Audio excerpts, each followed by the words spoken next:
Hello, people, and welcome to the NC Network. This is episode 9 of the European pod here, with myself, Dubul Dee. Kojo. Kojo's here. I don't know what's going on with the camera right about now because it was just working fine, and now it's pitch black. But it being pitch black actually suits my mood, my tone, and my outlook on life at the moment. That we will get into at the back end of this podcast because my team is depressing the hell out of me. So it's very fitting that you can't see me right about now. It's been flickering on and off, so you might be able to see me later. But you lot lost as well, didn't you, Coach? But to Everton on Monday. But outside of that, how are you, brother? Yeah, I'm alright, to be honest. That in fact, surprisingly enough, that loss didn't bother me. I was more entertained about the slapping. So just Gunnar Gay and Michael Keane for playing his part in the pantomime of that moment. Because Sky was showing the replay, I actually didn't see it. Yeah, no, same. Afterwards, same. It was just like, oh yeah, he said Patterson was like, oh, he's been sent off. I was thinking, what's going on there? Yeah, everyone. I'm sure everyone at home was like, whoa, what's going on? Because you could hear the crowd just going crazy. And then you just look and you see a Gunnar Gay fighting, and you see his name pop up with a red card, and I was like, what on earth? And I thought he did something, and then, he did something, but not too many United players. But it's funny how football is. Obviously, because we finished 15th last year, you guys finished first. Because of where we are, we're like, we need to improve, but this is what the team is right now. Whereas you guys, you're like flipping out, we're in hell. So you're doing the whole or your camera anyway for you is doing the whole what's it called? Cut away from Family Guy when they interview Kermit the Frog. So oh my god, this is the Champions League section is normally short, but it might be longer than it usually is because I might have to go off therapy. You get what I'm saying? But anyway, let's get to the European leagues first because that is what we are here for on a weekly basis.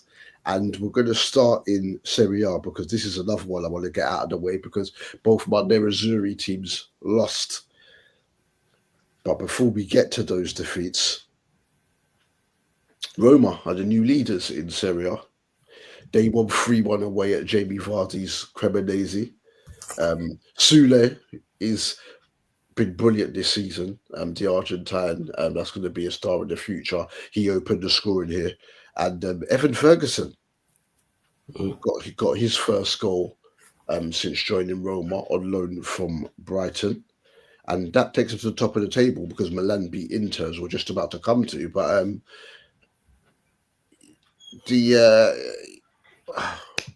Gasparini's doing his thing. Obviously, it's still early in the season. It's only the end of November.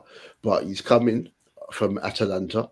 Probably you'd say his last chance to manage a club of the stature of Roma because he's made Atalanta what they are today. But obviously, having only had a brief stint with Inter earlier in the season, is his last big chance. So I understand why he's taking it, and so far, so good for them.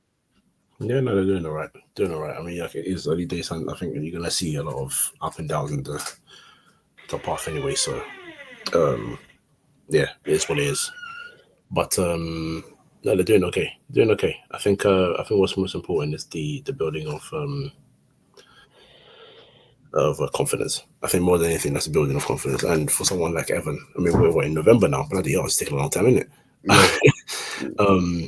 But sometimes you need that. Sometimes it takes a while before you start getting into your rhythm, just like in any other job in life. So, yeah, well done to them.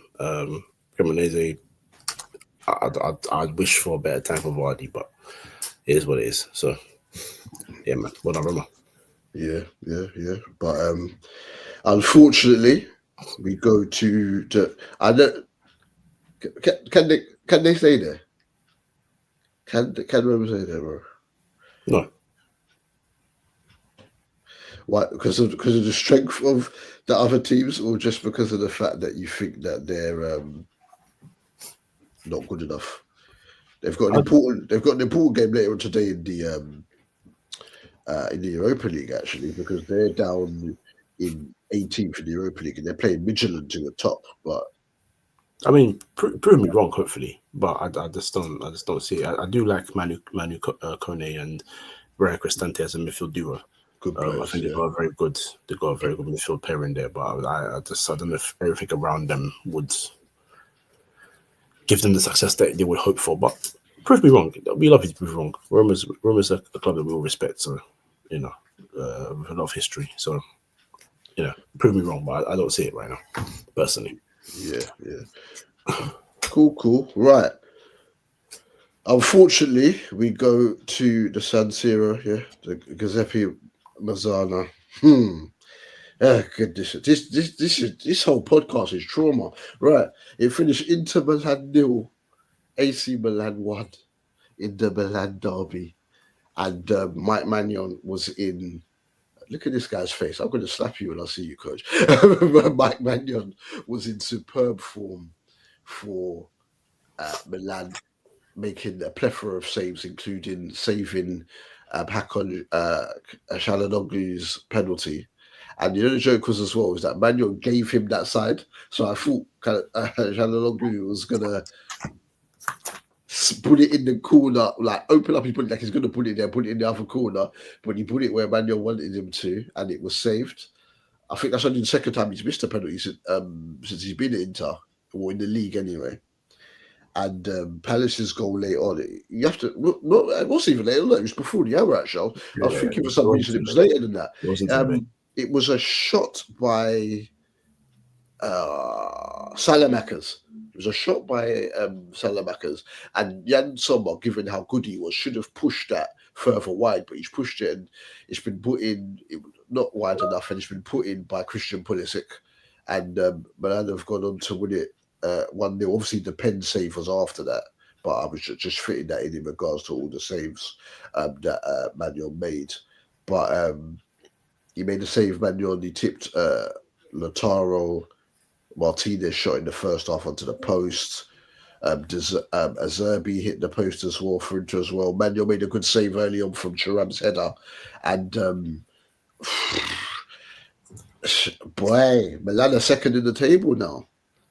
After that win, and that puts Inter down to fourth because Napoli one will come to that in a minute or two to go third in the table. But as we said, in regards to title races, Italy has recently had a few that it's been hard. Well, for me, it's been hard to call. You're not so much for yourself, but big beam for Milan, who continue to have the upper hand over Inter recently.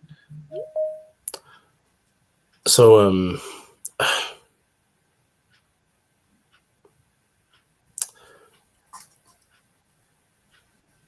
I don't know how to describe this performance apart from horrendous from Inter.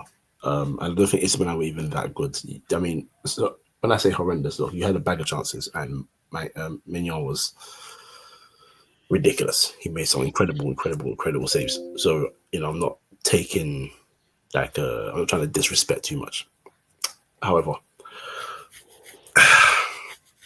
there comes a time when you just gotta be like,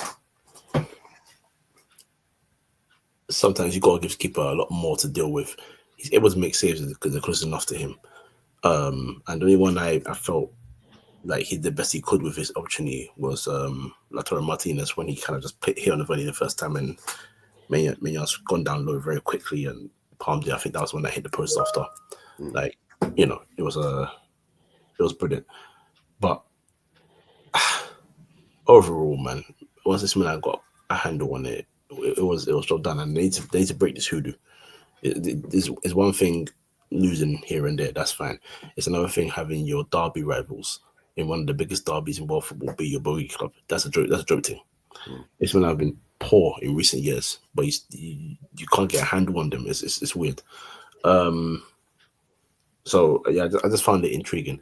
I'll tell you what though, yeah, man, blue and red for you it's a disaster, isn't it? Not the first wearing blue when they pop to you, and now your boys are wearing blue and they're flopping against red teams, and your red teams letting you down, and they're getting popped by red, and then your other blue and black team got popped by the actual dominant blue team from Naples. It's just not. It's the colors is not working for you, bro. I don't know, man. I don't know what's going on. So I'm gonna yeah, get you. but silver lining. At least you have one club in the top 10. Oh my god, it is how desperate the times are. Yeah, I'm gonna get you the headlock when I see you, bro. Yeah, right.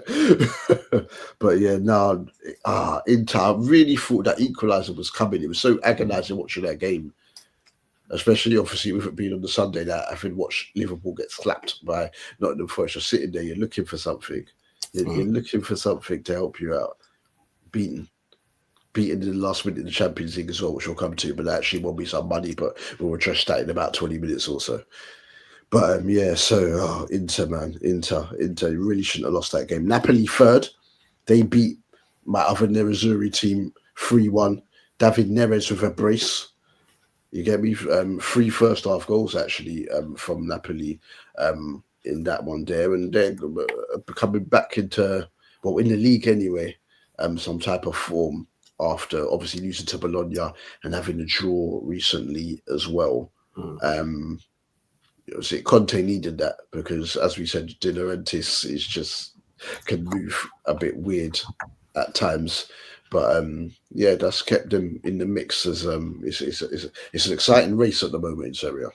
No, it is. But that's all you ask for as a neutral or as a fan, even if you're a fan of the clubs. You know, sometimes it's good to watch how tense it is.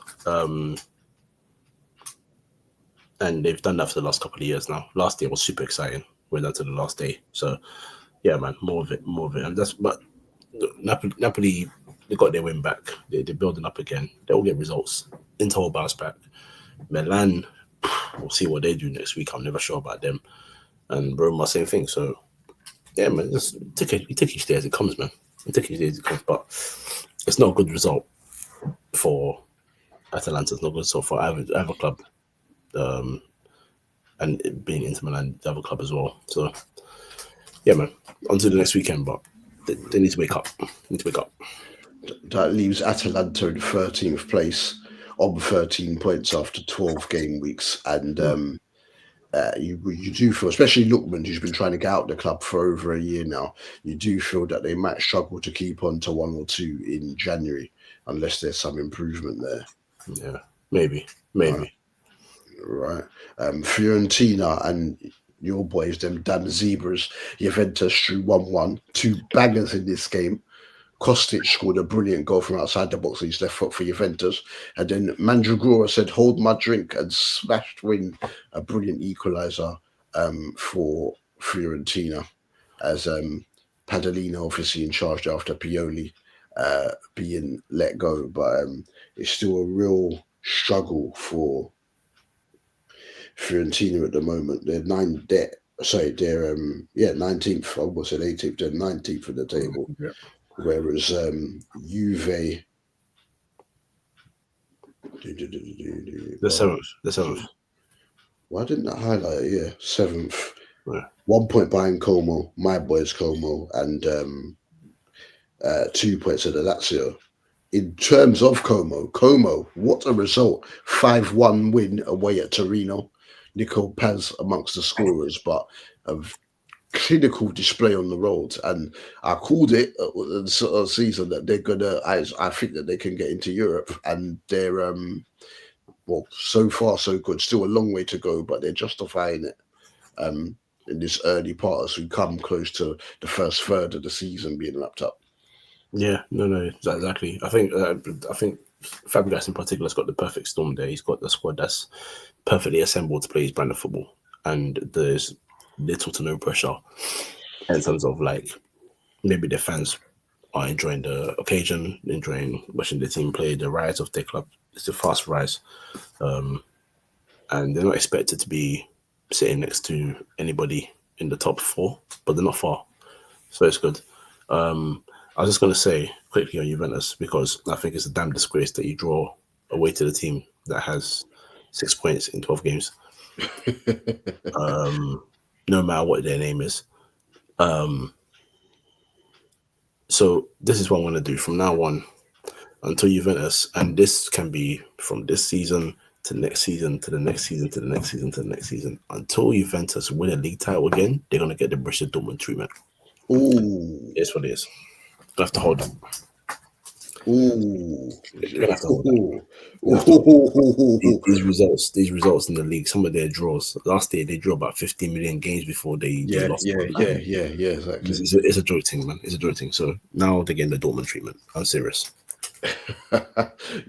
Whoa! Breaking news! Breaking news! Yeah. Tell them why you mad, son. Tell them why you mad. They're performing at Tagliatelle Tottenham, man. We're not doing this today, man. It is what it is. That's what it is, man. Oh my days! Right, so we'll leave Serie A there. Oh, actually, the last thing in regards to Serie A, this weekend, match day 13, Roma, Napoli, first 3/3. Who's winning that? Napoli 2-1. Yeah, Napoli 2-1. Okay, Yeah. okay. So pending on AC Milan's result, that would take Napoli top of the table. Cool. Right. So let's go now to the Liga. Right. And some interesting results in the Liga this weekend. Real Madrid stayed top, but they dropped points. They were the last to play, and they drew 2-2 away at Elche. Yeah. And they were saved in the clutch once again by Jude Bellingham, which has much been the case since he joined the club. He scored in the 87th minute. But yeah, it was an interesting game because Madrid, look, I relinquished my early pops shots at Xabi Alonso. There are new shouts about how the players aren't getting on with his training methods. They think they're too strict and too much discipline involved compared to Ancelotti's methods, it seems. Vinicius Jr. is apparently not going to sign a new contract at the club. I think only really Saudi clubs could afford him to be realistic because on that left-hand side, the likes of PSG have got Kvitschka there. So if you've got Kvaratskhelia there, there's no need to bring in Vinicius. So I think he'll probably end up staying. But if he was the guy, I can only see it being a Saudi move. I don't know if that's in his best interest at the moment, considering he's still hurting from not getting the Ballon d'Or. So you need to stay in Europe to give yourself any chance of getting it. But yeah, but Rafa Mir had an early effort saved after Real gave the ball away. Mbappe was denied by a great save when he voided one from close range. But Elche's first goal, the brilliant flick to assist the goal by Febas. And also they scored another good goal to make it 2-1. Alvaro, who used to play for Real Madrid, with a great shot. And they thought they'd won that because that was quite late on. But then Jude got them the equaliser. So, but Barca only 1 point behind them now because Barca thumped Bilbao 4-0. Yep.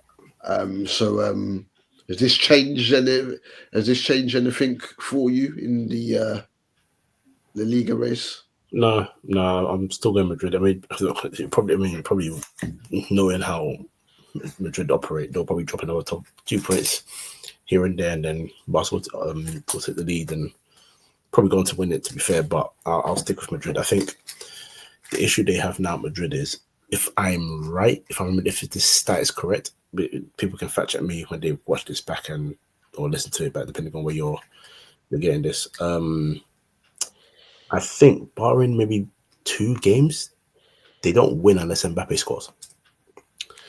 This is what the problem is. 2 back-to-back draws on the road against Vallecano and Elche now.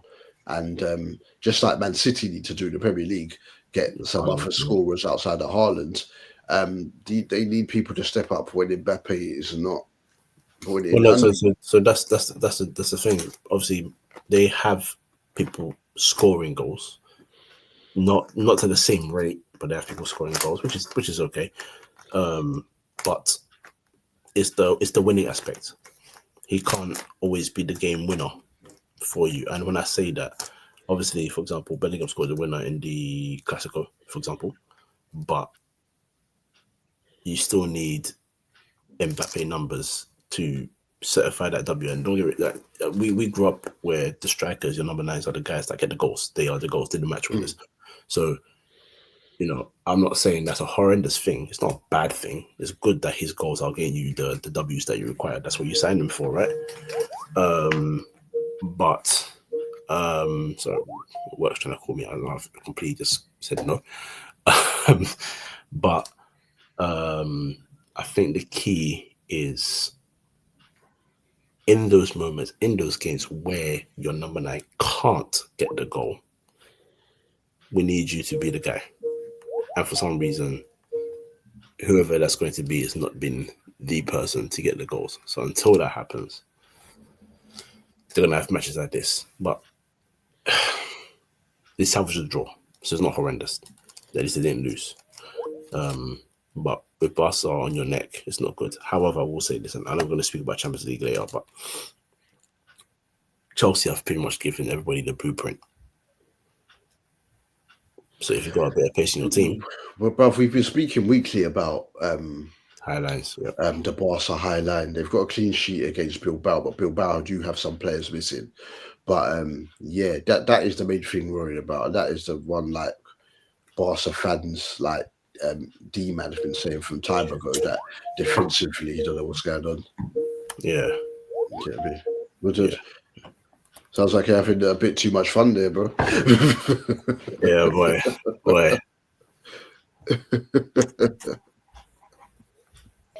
Yeah, that's the one thing that you can say is that Madrid definitely, but if it comes down to the crunch, Madrid look better defensively than Barcelona do. So therefore you keep that in. But Barca look like they have more varying goal scorers than Real do currently. So they might have a Rajo get them a winner like they did the other day. The midfielders are chipping in. Rashford's chipping with goals. Great fourth goal here by Lamine Yamal. It was an excellent pass through for it as well. And Ferran Torres, whenever he comes in for Lewandowski up top, scores. Lewandowski scored a really good opening goal in this, actually showed good goal and industry, and then fired it left-footed by the near post. So that's why I think that it will be closer than some think it will be. And I think 1 point lead for Madrid with these back-to-back away draws is probably, as the table looking right, in terms of how it looks up. But yeah, Hansi Flick needs to abandon consistently playing this high line. Otherwise, it's going to get them in the league again. You get what I'm saying? But, Yeah, I mean, I think it'll always be close. It'll always be close. Eventually, when you get to like March, April rather, then you start to see a pattern and you feel a bit more confidence to who you think is going to win it. But if it remains close, that'll be good. You got two clubs that love to entertain and all that stuff. I'm not gonna lie to you, I'm not like all these other guys that won a surprising winner, man. But Atletico Madrid, but everybody else, these two are the juggernauts. We'll see these guys go toe to toe. Because I'll tell you right now, for example, I am not liking the fact that Hearts are top of the Scottish Premier League. What the hell? Nah, my boy Lawrence Shankland, bruv. Yeah, he's doing well, but what is that, man? I don't like this behavior. This is the misbehaving. This is good. This is good. The league. Those leagues need it. You get what I'm saying? Those leagues need it, because I don't think anyone has broken up that monopoly since your manager. Yeah, in the 80s. So, we're going way back. So yeah, so hold tight, Hearts. Just don't bottle it, Hearts. I beg of you.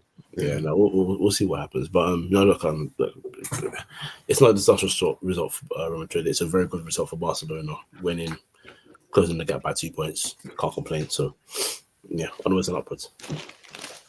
Yeah, right.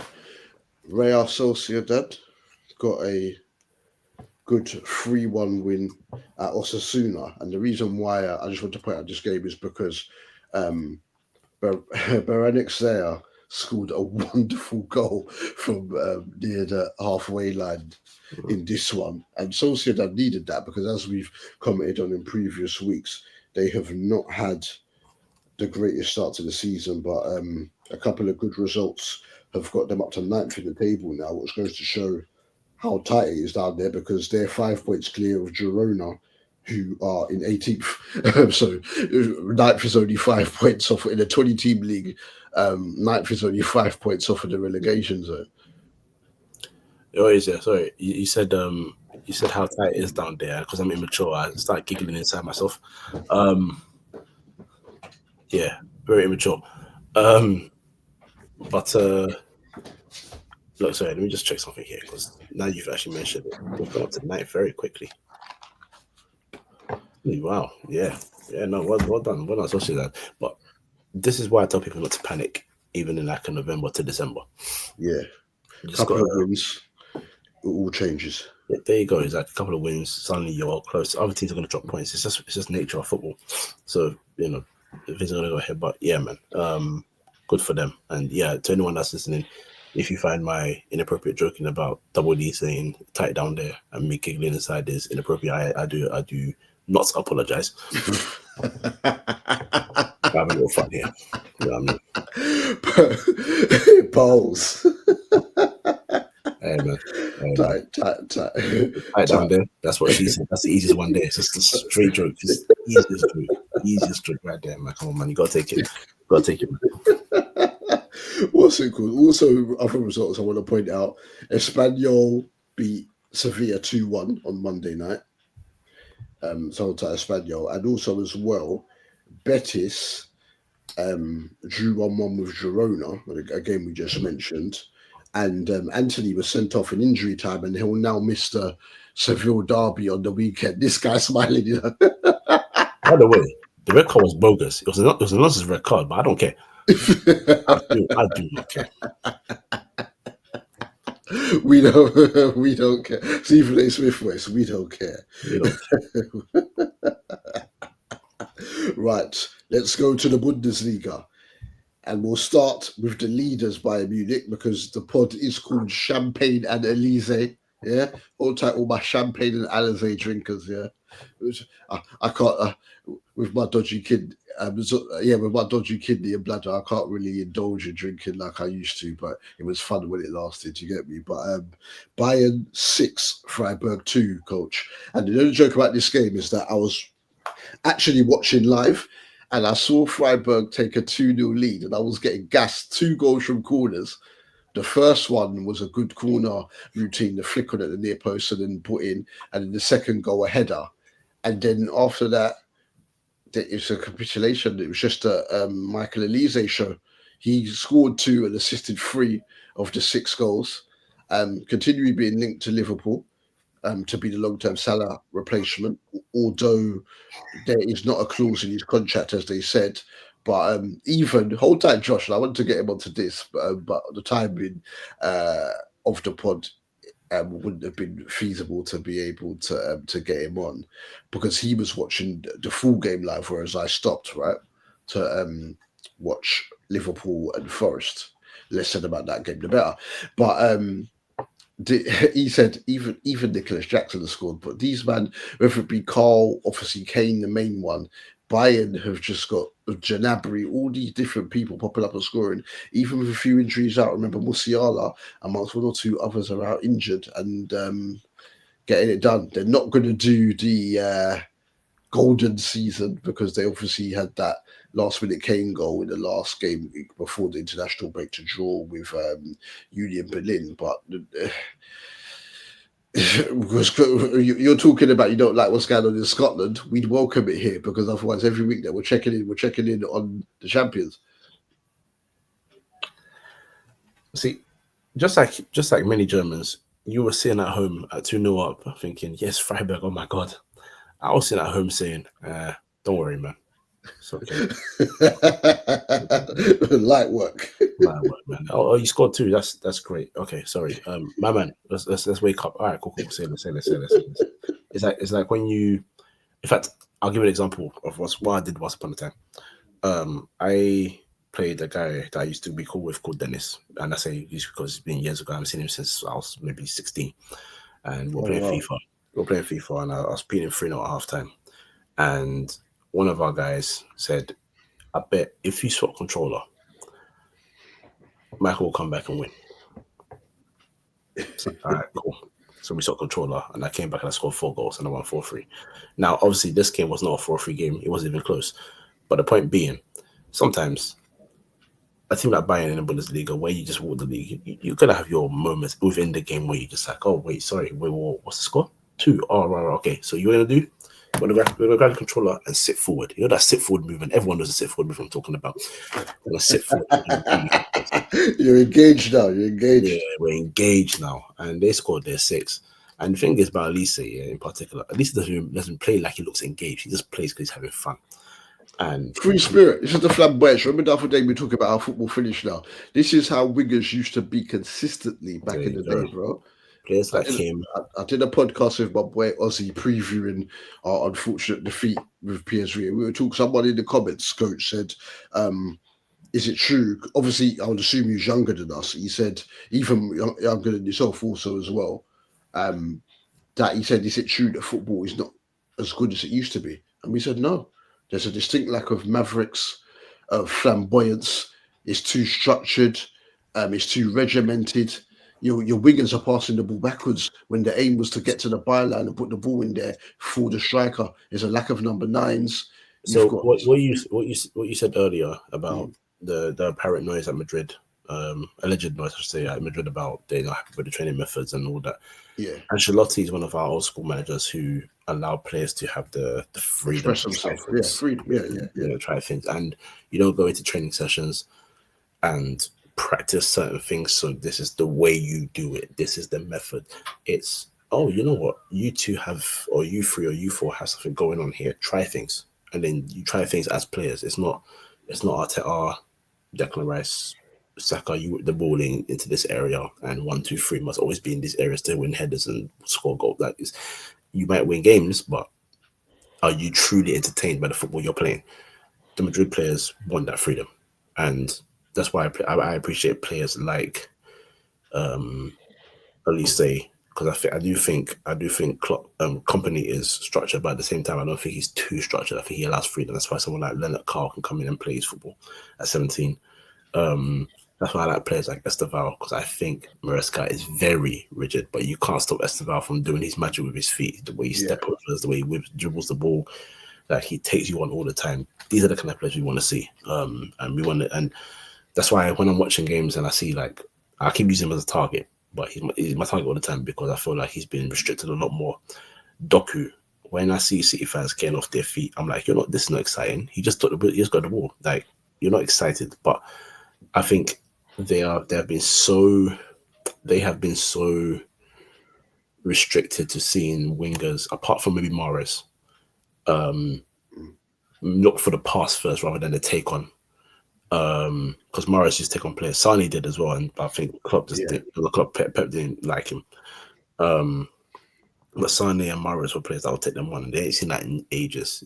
Sometimes Foden's on the right, or Bernardo Silva's on the right, or on the left, or whoever it was, and they're passing first and then moving after, and that's not bad football to watch, but it's too structured. The players that we used to watch that used to excite us, even someone like Aaron Lennon, and it's not, when I say someone like, it's not to disrespect him, but when Aaron Lennon got the ball, Tottenham fans in that corner of the stadium used to get on their feet all the time because they knew he was going to be directly going, and he'll move his body at quick speed and get past you and whip balls in, or get into a area within the box where you can maybe have a shot, or maybe make a short pass, and that's more exciting than having someone like Doku, who probably has the ability to do it, but what you make him do is he beats 1 or 2 players and then he cuts back and makes a pass. It's just recently that he's doing a lot more directness, and that's going to be more entertaining to watch because he can do that. He's got the speed, he's got the strength, he's got this, that, and the other. So when it comes to Bayern and Olise, who, in my opinion, people can disagree with me, this is just my opinion, it's just how I feel, because he's the one I enjoy watching the most in that position. For me, he's the best right winger in the world because I enjoy it. That's just my shout. No, you can't say that to Arsenal fans, coach. Arsenal fans aren't having that, but if you know who they think is the best, even though, he was injured a few months out, but on Match of the Day, I didn't even realise it. His goal against Sunderland was his first goal from open play in the Premier League for 18 months. See, away from home. 18 months without a goal from open play. because Arsenal fans are very. We know how Arsenal has a bit of social media for years. They're the one club that has a group of fans that know how to use social media to their advantage over other clubs more than anything, and their fans. And they kept on pinpointing. They were always the first to pinpoint the fact that Cole Palmer, because Cole Palmer and Saka comparisons are always there about who should start on the right for England, who's better, this, that, and the other. So when Cole Palmer was not scoring a goal from open play, they made it very loud. They made it very obvious to get away from the fact that this guy's not performing. And then they used the injury, the fact that he's been injured, to top it up and be like, well, he's just coming back. Well, he wasn't injured for 18 months. Yeah, he's not Naldo on the football manager 2006, who has a 18-month injury with 2 knee in ACLs. He was playing and he wasn't performing or getting enough from open play. And thing is, goals are goals to me. So I'm not even someone that complains about that. But you can't criticize someone for not scoring goals when your player's not doing the same thing. So they're very good at that. I'm masking and hiding the truth. But I digress. For me, Olise is number 1 over Saka, over Yamal. And I do enjoy watching Yamal as well. But over Saka, Yamal. And I think he doesn't get any much of the noise because he plays in a league that people constantly disrespect. I don't know if you saw Henri's comments about Bundesliga recently on Sky Sports, where he kind of basically what was he saying? It was basically like he didn't disrespect it, but he said there's always like a about players that come from there or how teams are there to him because of just how the league is and how football's played over there. And I think we all know it's very open. It's very back and forth football, and every club has an openness about them. So I understand that. But what I always say is when you watch the Premier League, the clubs here do the same thing. You had Southampton trying to play out from the back when they couldn't. You've had Brighton from the day they stepped into this league playing possession football. And times when they shouldn't have done it, they did it anyway. The league is very open. The teams Brighton were kind of actually, it was when Potter took over, because under Chris Hughton, they were bar Lewis Dunk, they were kind of direct. Dunk could pass out from the back, but they were quite direct. But then Potter, obviously, then De Zerbi, then obviously now Herzler, you watch them play out from the back, and even though you don't support them, your heart is yeah. But that's the point. Even with Potter, like Potter was still in relegation battles with them. Like he got praised for being a good manager and the brand of football, but he wasn't getting great results for whatever reason that is. We can talk about them not having a striker, a prolific one or whatever. They've never really had a prolific striker, but they didn't have that. And now you look at how all the other teams come in and they play, and they, apart from like maybe a Sunderland and Burnley, they're so free, it's so open, and sometimes that's negative. And I think the Premier League, Bundesliga, La Liga, Serie A, not so much. They all have this openness. So I don't know why people were like, the home is not. I don't think it's valid in my opinion. And I think it's a bit over the top. But players like him in the Bundesliga, because this is the view of so many people about Bundesliga, he's not going to get a Ballon d'Or shout until he goes to a Liga or a Premier League, and that's a damn shame. And I think even Harry Kane said it as well. I could score 100 goals, and I still would win Ballon d'Or. Why? Because for everyone, you're doing it in the Bundesliga though. So Bayern have to win a Champions League for one of those two to get a Ballon d'Or shout, and that's not how it should be. But that's my 2 pence on that. So yeah, just another day in the park for Bayern scoring goals, just like it's another day in the park for Borussia Dortmund conceding goals. Amen. Segue. That's an excellent segue, because a former Brighton player, so you've done a double segue in there, yeah? It finished Dortmund 3, Stuttgart 3. This match was crazy, right? But Dennis Undav with a brilliant hat-trick, right? So he's got 7 in his last 6 games now. Coming back into himself, because remember last season he got benched by Watermader for a period, as Watermader obviously at Newcastle now was doing his thing. And sometimes if they played together, he'd be them exchanging positions to basically take up like a 10 position. Undav wants to be up front and do his thing. But Adeyemi, I thought he'd won it for Dortmund with a brilliant goal on the break. in the 89th minute, but then Undav got the equaliser in the 91st minute, and due to say some obscenities to the Dortmund fans while he covered his mouth and told them to shush as well, to make it 3-3. But goodness me, Dortmund have got. I'll get a prediction for you because Dortmund are away to Leverkusen, who are scoring for fun at the moment, and as we're about to talk about in a couple of minutes, won well at Manchester City. Excellent performance in the Champions League. But yeah, Dortmund continue. Well, obviously, you and Estelle, yeah, shout out. Obviously, the station we are on here, No Choftes. I've been calling them fraudmen for years, but they've let, after battling so hard to get into the lead, they've let 2 points slip here late on. So, actually, yeah, it's a question. Out of curiosity, why are you not on the fraudulent wave, man?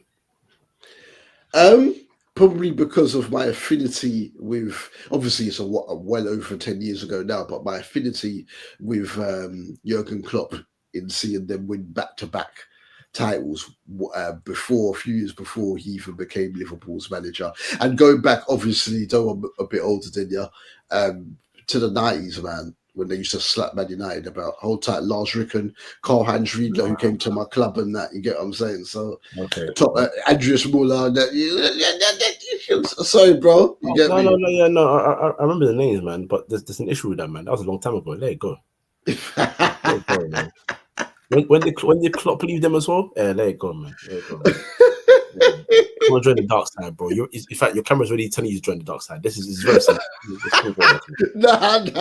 Why am I catching strays? Because the camera's on a joke thing. Man's cooking me.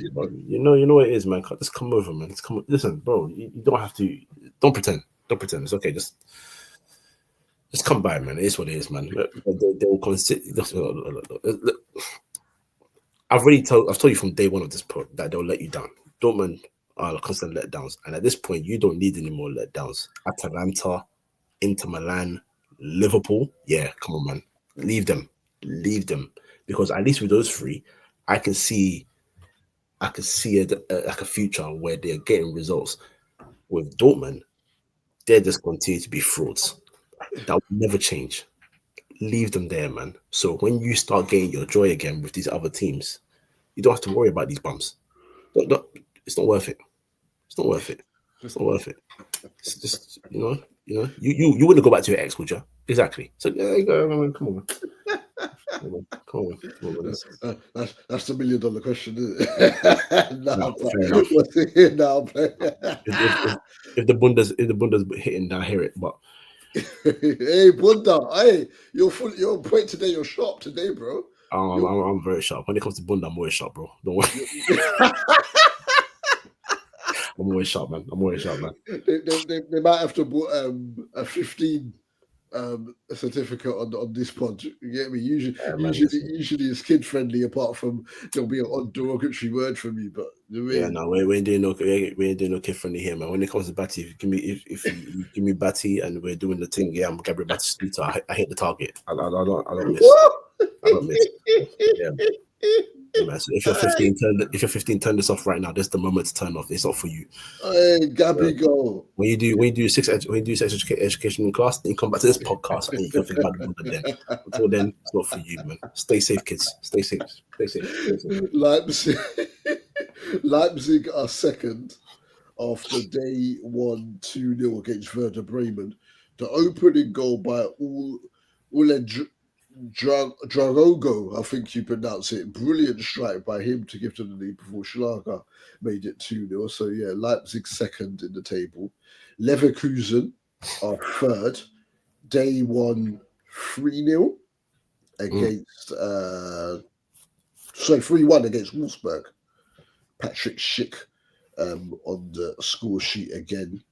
No, he wasn't. No, so it was Jonas Hoffman's low drive. A header by Tapsoba and a brilliant goal. 3 first half goals, a brilliant goal by Tillman. Sorry, Schick scored midweek in the win against City, which we're about to obviously come to. I did say we will be checking in them regularly because they're now putting it together. But Borussia Mönchengladbach are up to 12th after being bottom at a stage. They beat Heidenheim, who are now bottom of the table. Mm-hmm. And another game, so a bag of goals, hella goals in Bundesliga this weekend. Cologne 3, Frankfurt 4. Burkhardt with a couple of really good finishes. He looks. I don't see him, even though they've only just brought him. I don't see him being there for too much longer. Jonathan Burkhardt, he's second to Kane's away, clear on 14 goals. Burkhardt second in the scoring charge with 8. And shout out Haris Tabakovic at Gladbach. He's third with 7 goals now. And then Olise and Luis Diaz are joint with Dennis Undav on 6. So, yeah, in regards to the Bundesliga. So, right, now to wrap up the pod, Coach might be doing this section by himself. We will go to the Champions League, and I say that with caution. Well, you could call them shock results. Union St. Gilloise won 1-0 at Galatasaray. Benfica, Jose Mourinho's Benfica with a 2-0 win away at Ajax. Yep. Napoli returned to form, beating Karabag 2-0. Scott McTominay on the score sheet again. Newcastle coach, they took the lead through Harvey Barnes using a fine vein of form against Marseille, but then a howler by Nick Pope and then a brilliant finish by Aubameyang from the angle to curl it into the empty goal with Pope coming off his side, and then a good finish by Aubameyang near post. These 2 goals were within 4 minutes. With Newcastle's poor form in the league and in the Champions League, away form, sorry, they've been doing well at home. Big win against City last weekend in the Champions League. Sorry, in the Premier League, goodness me. But in the Champions League, with these results now joining the poor away results in the Premier League, should Eddie Howe, despite all the great things he's done, taking them from bottom of the table and keeping them up comfortably, then the next season qualify for the Champions League? Mm-hmm. They lost in the League Cup final to you guys, obviously, a couple of years ago in that same season, and you got over them. You did mention that season earlier in regards to them finishing third. Actually, I think that was off camera. Then he's got them into the Champions League again last season, just scraping in through 5th place on the last day. Yeah. If this does not improve, like my manager, who we're going to come to in literally 2 minutes, does he have to fear could he fear his job, or do you think they'll be too loyal to him when he's got credit in the bank?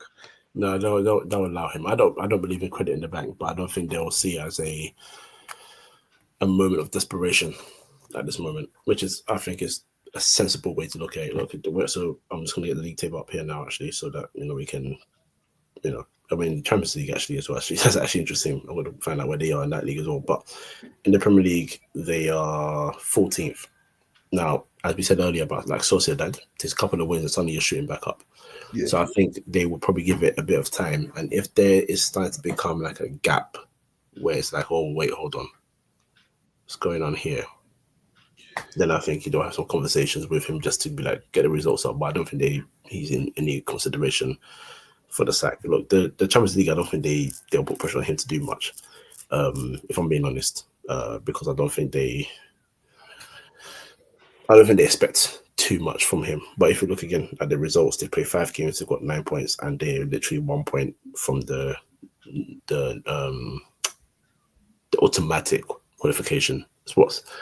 So it's not a disastrous season so far. This is what I keep saying to people about Man United as well. Like, I know the Grisby loss was hell, but if you look at the league, even with that Everton loss, Man United are still what? Where are we? We're Man United. That's the league table. Man United are 10th, and they're still 3 points off 4th.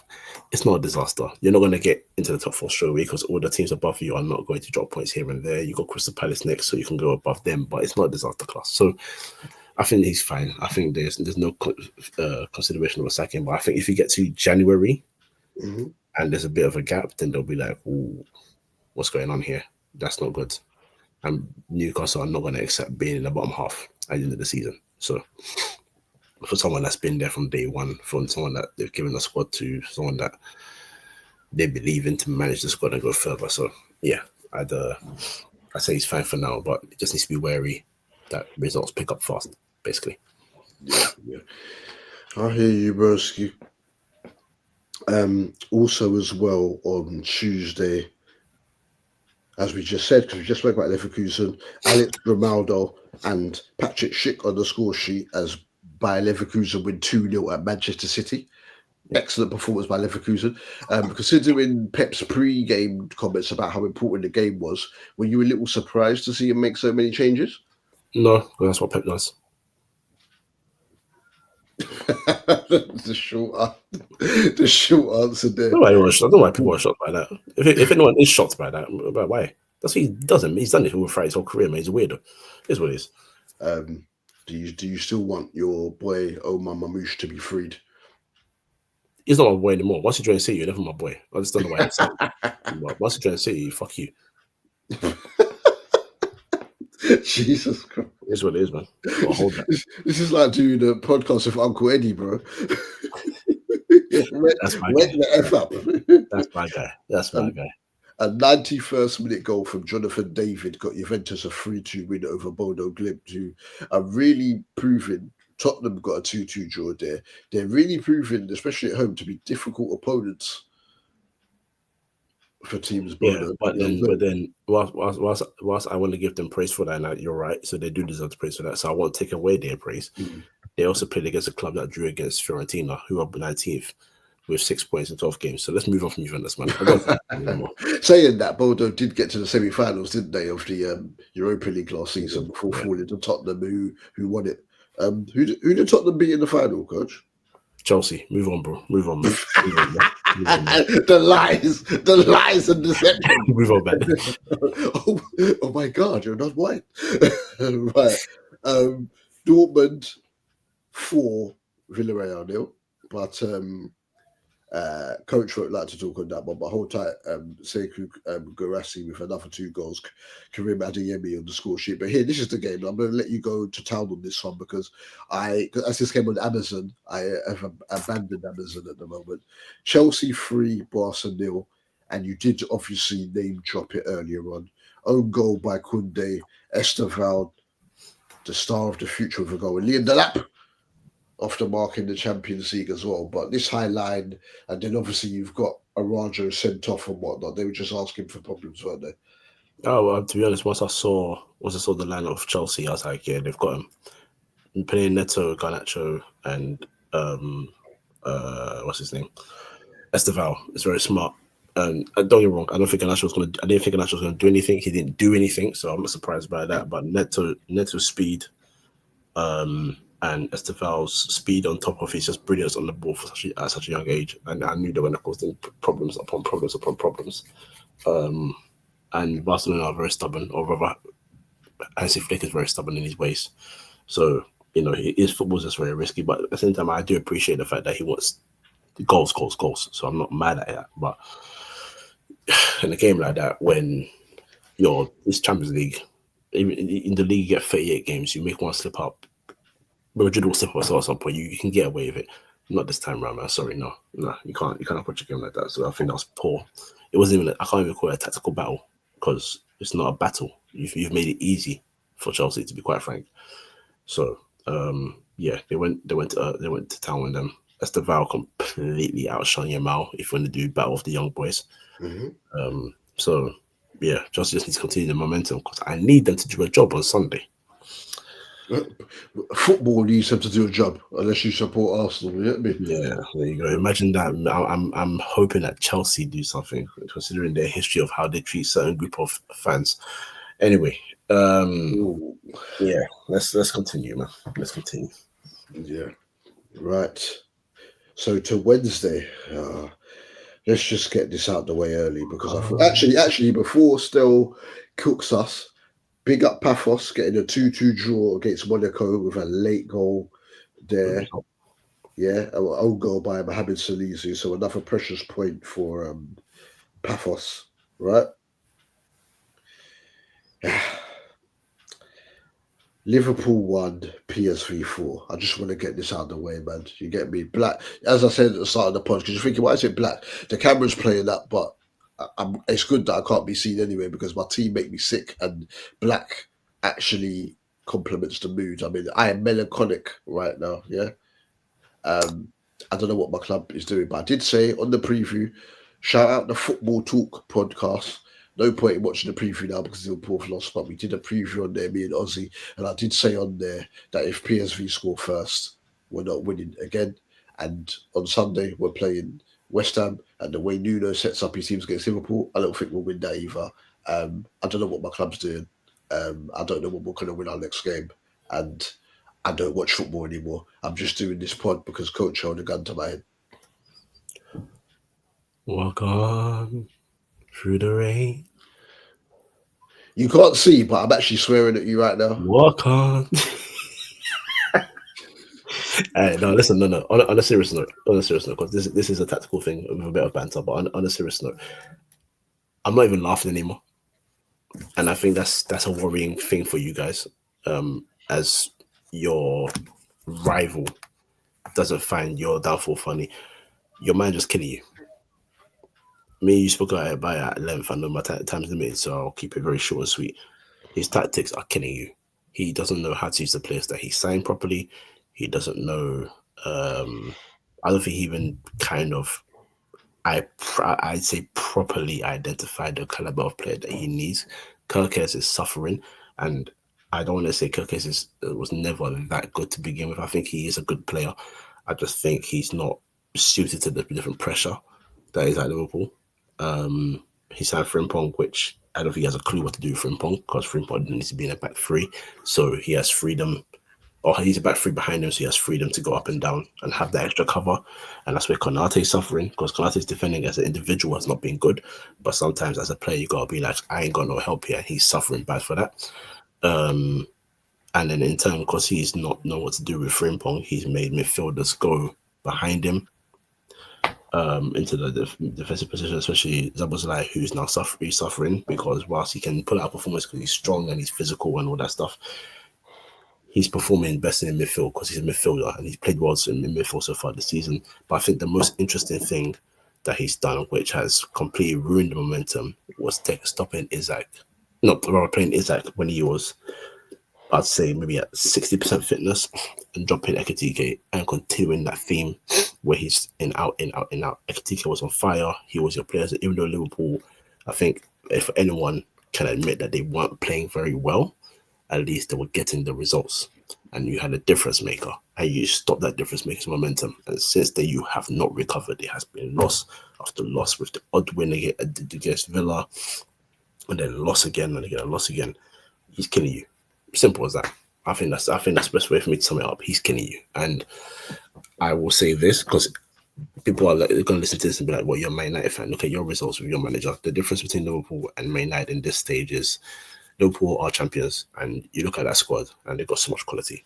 Man United finished 15th, and it's not an excuse to be where they are right now, but that team needs a major overhaul. I've been saying this for a long time. Double D knows me. He's known me for many years now. I've been saying it at least for the last 7 years that United need a huge overhaul, and I will not be satisfied with the squad until I personally, for myself anyway, this is just me. It's not for the whole fan base. I don't represent Man United and the fans, but for me, I will not come and say I think this team should be doing better until I am convinced by the whole squad, knowing that they should be doing better. This is how I see them. Here's what it is. If he loses against West Ham, I think he's got to go. I think it's done because I don't think he's learning a lesson. And I think what's worrying for me, coming from a neutral side of things, is before the PSV game, he had an interview and he said he doesn't have a clue as to why you guys are getting bad results. And if you cannot see it, and we can see it as fans, delusion, grandeurs of delusion, isn't it? Yeah, it's done. So I think if you lose against West Ham, he's gone. Simple as that. But even if you don't lose against West Ham, there'll be another terrible result on the horizon. And I think it's better to cut the cord before it gets too late. That's just my 2 pence on that. On the banter side, yeah, man, I hope you guys keep getting popped. But no, but at the same time, no, it's just not good. It's just not good. It's not funny anymore. Like before, it was, they lost again. That's jokes. Worst champions. All that jokes that you can run, whatever agenda you want to run across, that's you. But it's not funny. It's not good. It's really bad.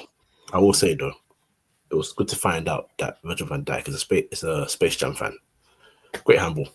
How would they even appealing that? It was such a blatant handball. I don't know why he had the chest to even put his hand up and be like, "What's going on here?" Like, come on, Van Dijk. Like, I don't want to be overly critical of someone who has had an incredible career, especially at Liverpool. You know, he's established himself as one of the best defenders to have played in the Premier League and probably in like European football as a whole. He's done amazing things. He's won all the accolades he can win. But your style of defending has been compromised, and you haven't adapted to changing that a little bit. And this is someone who suffered an ACL injury and bounced back very so well. So I'm surprised by that. And maybe it's arrogance, and the arrogance is costing him. Who knows? And number two, you're making so many stupid mistakes, and you won a game against Villa. And I'm not trying to do Van Dijk versus Rooney, but you came and said, to Rooney that you're talking too loud and this and that. I think that's fair. You want to make a point, but then you have to back out of the performances, at least as an individual. So even if Liverpool are losing, no one can look at Van Dijk and say you're making stupid mistakes. He's making critical errors. And Konate is always going to get the heat because he hasn't done half of what Van Dijk's done for Liverpool. But if people look at it very well, he's just as guilty. And Konate is more guilty, but in saying that, with Virgil being the better centre back and the captain, it kind of balances it out in terms of how their detriment to the team. Exactly. Then the lack of the lack of protection in front, the gaps between the defence and the midfield and the midfield to the striker, teams are getting in behind. It's actually looking like part of Ten Hag's reign, which is crazy when we've just won the league. Though there's a bunch of new players there, where once you beat United's press, you're already on the edge of their box, and that's what's happening to Liverpool right about now. PSV worked some fine goals. The way they move the ball, look, they're top of the Eredivisie, so obviously they've got a certain level to them, but they just knew what to do and where to double up, etc. on sides of the pitch. We're not pressing like we were. Everyone's cussing Salah, and he's not having a good season by any means, but he was the only one that was pressing in the forward line at a stage. Obviously we realised that Ekatike pulled up, but it's a mad thing still. But if I continue talking about that, I'm going to cry. So let me go through some other results. Atletico Madrid 2-1, last minute header by Jimenez. Tottenham started well, but were beaten 5-3 by Paris Saint-Germain. Crazy game. Colin Muani with 2 against his old club. And we have to mention this because we can't overlook it to wrap up the pod, Coach. Arsenal 3, Bayern Munich 1. Big up Arsenal at the moment. They're getting it done in the Premier League and Champions League. I was hopeful once Bayern scored a fine equaliser, but 3-1 to Arsenal. Who's going to stop them right now? No, they're in good form. So we'll see. We'll see what happens with Chelsea, but they're in good form so far. So a well deserved to win. Bayern started very well; they'll dominate. But once Arsenal got the first goal, from there was, Bayern got back into the game, but you could tell Arsenal were in control. So yeah, on to their next game. They're doing well, man. It's credit where credit's due. Yeah, so credit to Arsenal, much like Liverpool were last season, top of the Champions League and the Premier League. And Coach, if they go on to win just one of them, both without a question, but just one, we have to leave the country. And that is the best place to end episode 9 here, Champagne and Elise. Thank you very much for listening, people. Dubul Dee, I'm out. Kojo out.